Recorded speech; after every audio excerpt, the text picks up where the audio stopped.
Hello, good morning sa ating lahat. Welcome back to my channel. Ang ating channel ay napakasimple pero mahiwaga ang bawat mga pinapakita ko dito sa ating channel. So, people, maraming salamat. Ang channel ko ay mabilis tumaas. No, nag 26,000 mahigit subscriber at 5.7 million views sa mga short video, mga people. At ang kadalasan naman kasi nagfa-follow sa akin ay mga ibang lahi dahil doon sa nag-viral ko na video. Kaso lang nasuspinde gawa ng copyrights. Pero anyway, wala na akong magawa, wala tayong ads sa ngayon dahil sa suspinde tayo. So, continue mong panoorin na wala nang sagabal. So, para mas maintindihan. Shout out sa lahat ng mga nanonood. Maraming salamat sa inyo. So, God bless all of. Happy Wednesday, Holy Wednesday ngayon, mga people. So, dati, nung ako ay, nung Holy Wednesday, or last year pala, ang Holy Week ko ay pumupunta ako sa mga bisita iglesia ko, mga people. So, ngayon, iilan lamang pa ang aking nabisita iglesia, mga people. So, ngayong Holy Week, mga people, ang kadalasan na ginagawa ko, people, mga anakis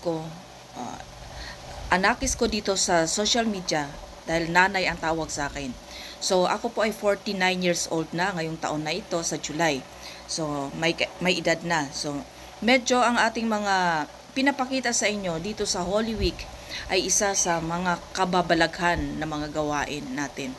So, sa ngayon, hindi ako nanggagamot, people. Pagdating ng weekend na itong Holy Week na to, hindi ako tumatanggap ng gamutan. Sorry. So, ang more on ginagawa ko ay pag-akyat ng kabundukan, karagatan, kailugan para mangalap ng mga mutya at mangalap ng mga herbal at gamot at mga kahoy, sangkap para ihalo sa garapan natin. Para mas ang ating mga garapa ay mas mabisang malakas.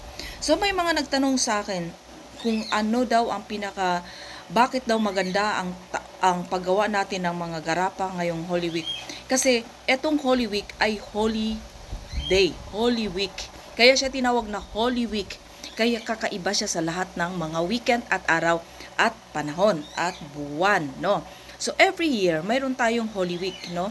Every year kadalasan ay April. So ngayon nagiging March. Bihira lang ang March na darating ang Holy Week. So pinakamabisa rin po ngayong buwan na ito at ngayong Holy Week na to, people. Magngilay-ngilay tayo, humingi ng kapatawaran at magpuasa pagdating ng ganun. Kadalasan sa ating mga gimatera at manggagamot or may alam or mga gusto lang sa spiritual ay gusto nilang kumuha ng mga gamit. Mas malakas kasi ang gamit na gawa ng Holy Week, lalong-lalong ng mga langis natin, mga people. Kaya ako obligadong nakagawa kahapon ng maraming langis, Holy Tuesday. Tapos sa Friday uli, gagawa uli ako ng langis ng Holy Friday. So, at pagdating ng linggo, ng pagkabuhay, gagawa uli ako ng langis. Bakit po? Pangit naging tatlo ang paggawa ko ng langis.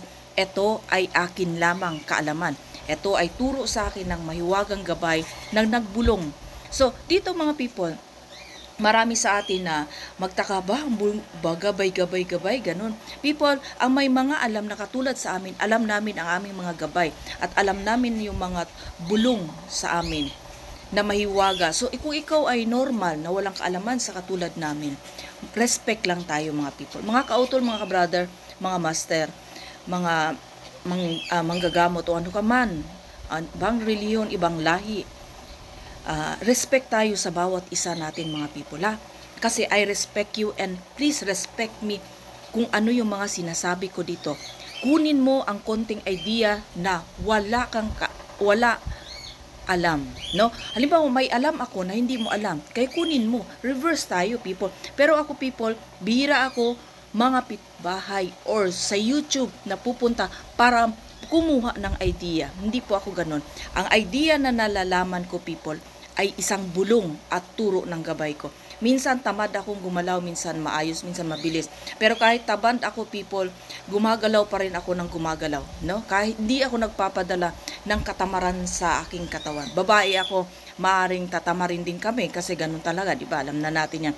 So people, hindi natin pabayan ang video, panoorin mo sa pangalawang video ang aking explanation para hindi kayo maboboring sa aking pag-explain. Okay, people? God bless.